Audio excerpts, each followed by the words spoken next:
Qu'ai-je fait? J'ai bouté le feu à la steppe. Elle brûle, à des milliers de verstes à la ronde. J'y ai lâché un oiseau de feu que je croyais mort. Il n'était que sonné. Il a tout embrasé. Dans un grand cri s'est envolé. À présent, il survole les sapins qui crépitent. Il frôle les herbes qui partent en fumée. Et il bat des ailes. Et il dit qu'il va encore allumer le soleil qui vient de se lever.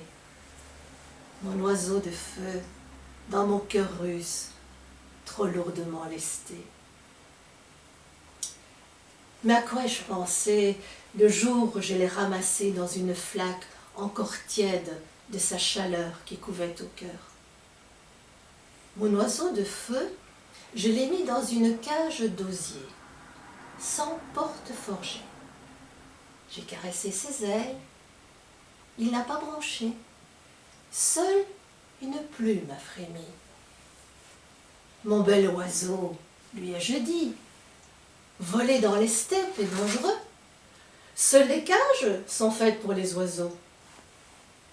Ici, je te nourrirai d'allumettes, de torches, des braises les plus rouges de mon poil. Même toi, tu auras mal en les avalant.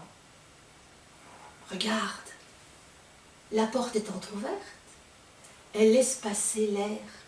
Il vient te raconter l'odeur des foins coupés, de l'eau qui court sur les galets glacés.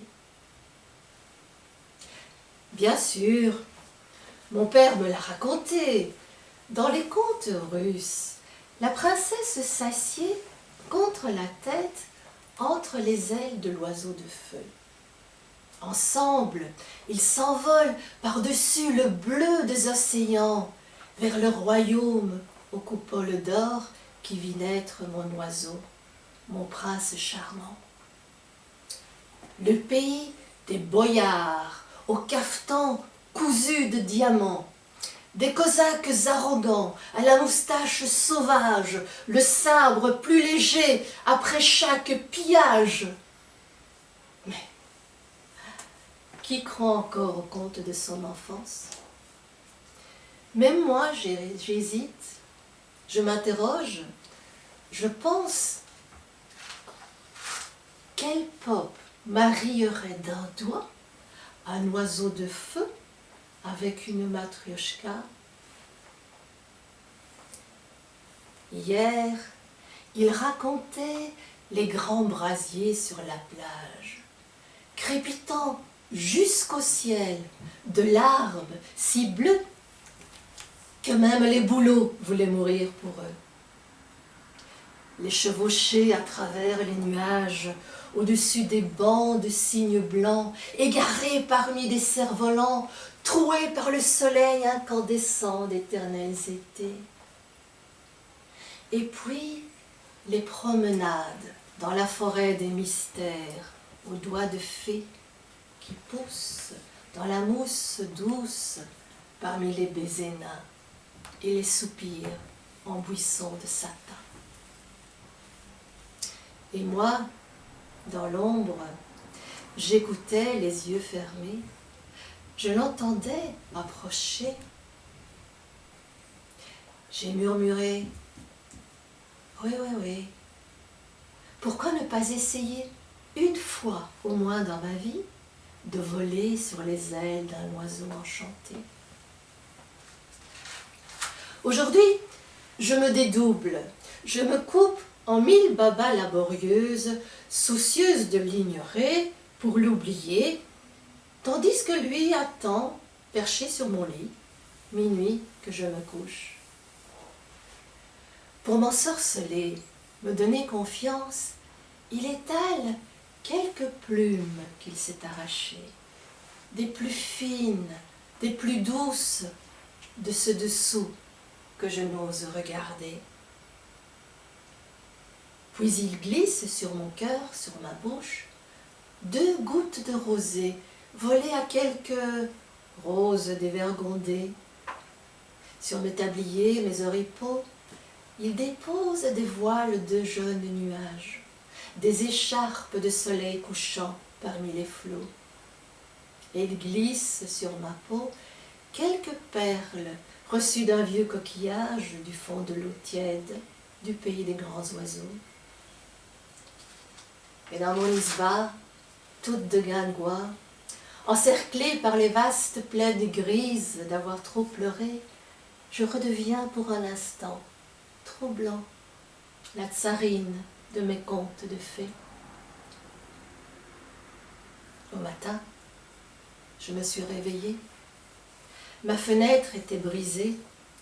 Le froid, jetant sur mon tapis en osselets tous les débris de verre, jouait et déplaçait ce puzzle transparent, réfléchissant mes yeux ouverts, trop grands de tout le froid qui se mirait dedans.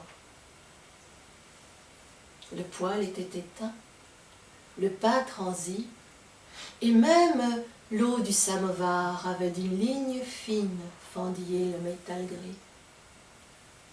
Parti. Je voyais bien. Mon bel oiseau était parti.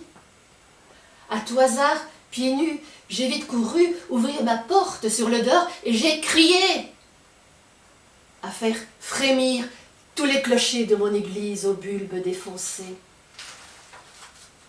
Je l'ai maudit. J'ai tout promis. Et puis, tête basse, j'ai refermé les deux volets, mis le loquet et pris la clé dans mon mouchoir trempé. Devant moi, la steppe. Devant moi, l'hiver, emmitouflé jusqu'aux yeux dans son ouate, plus blanche que l'oubli dans mon esprit.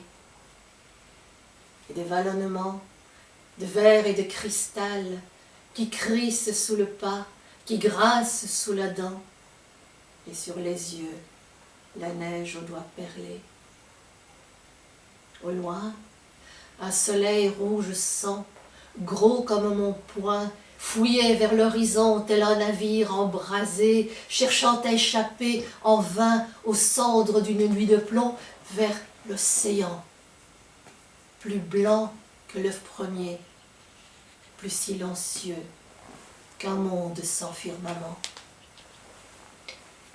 Mais j'avançais, car je savais qu'au-delà des pins et des mélèzes centenaires dévorés par le gel, dans cet au-delà inconnu de la taïga qui tue, jusqu'à l'espoir en plein vol, jusqu'à l'oubli qui console, vit dans le grand nord, la toute belle, l'éternelle dame, connue pour ses voiles, l'aurore boréale.